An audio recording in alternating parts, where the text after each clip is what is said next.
Voting బూత్లను occupy చేసుకుని ఈవీఎంలను పగలగొట్టాలనేటువంటి ఉద్దేశంతో దాడులు కూడా జరిగాయి. ముఖ్యంగా రాష్ట్రంలో పరిశీలిస్తే పలనాడు, అనంతపూర్, అలాగే కొన్ని రాయలసీమ ప్రాంతాల్లో చాలా పెద్ద ఎత్తున హింస చెలరేగింది.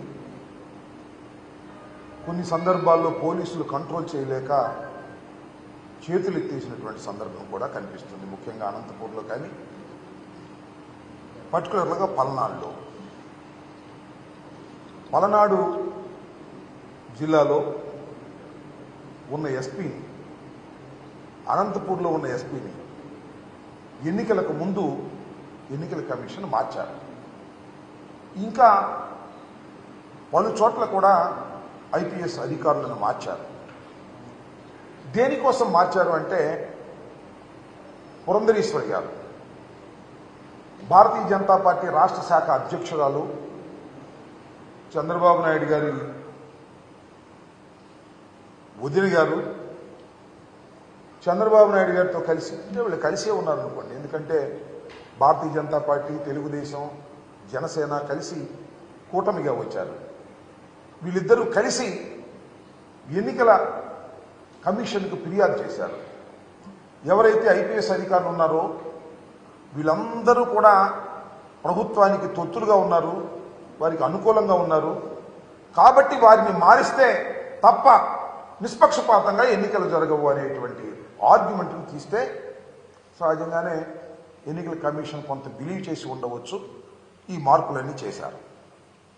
ఇక్కడ గమనించాల్సిన అంశం ఏమిటంటే, ఎక్కడైతే పురంధరేశ్వరి పిటిషన్ మీద మార్పులు చేశారో ఆ ప్రాంతంలోనే హింస ప్రజ్వరిల్లింది. Note this point.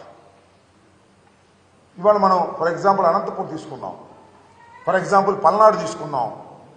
పల్నాడులో నేను this is the third time I'm going to contest, మూడోసారి నేను పోటీ చేయబోతున్నాను.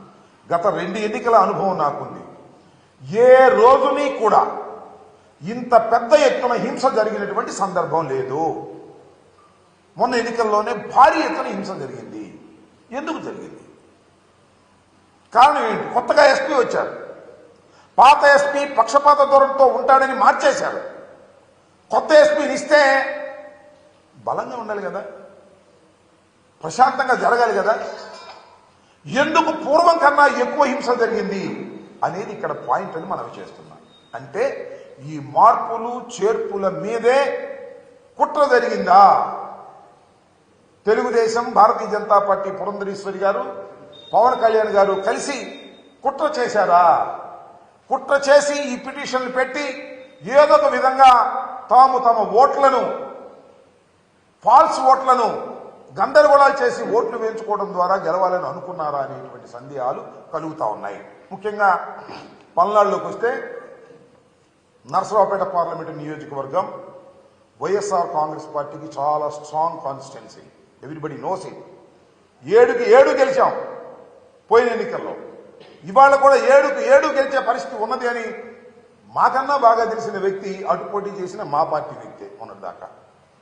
కాబట్టి దీన్ని ఏదో విధంగా నలిపేయాలి అనేటువంటి కుట్రతో ఇదంతా చేశారనేటువంటి భావన కలుగుతోంది. చాలా చిత్రమైన, విచిత్రమైన సంఘటన ఏమిటంటే, ఎన్నికల కమిషన్ ఎవరినైతే అపాయింట్ చేశారో ఎస్పీలుగా వాళ్ళని సస్పెండ్ చేసే పరిస్థితి వచ్చింది. ఇది చరిత్రలో నేను ఎప్పుడు ఎక్కడ చూడలా. ఎన్నికల కమిషన్ అంతకు ముందు ఉన్నటువంటి ఐపీఎస్ ఆఫీసర్లు పక్షపాతంగా వ్యవహరిస్తారేమో అనే అనుమానంతో మంచి చరిత్ర కలిగినటువంటి ఐపీఎస్ ఆఫీసర్లను ఎస్పీలుగా వేస్తే వాళ్ళు విధి నిర్వహణలో ఫెయిల్ అయ్యారని భావించి, ప్రాథమిక సమాచారం ఉందని భావించి వాళ్ళని సస్పెండ్ చేశారు. ఊరినే బదిలీ కూడా కాదు, they suspended from the service at present. ఎంత విచిత్రమైన విషయం. దీన్ని ఏ విధంగా భారత ప్రజాస్వామ్యంలో భావించాలని అడుగుతా ఉన్నా.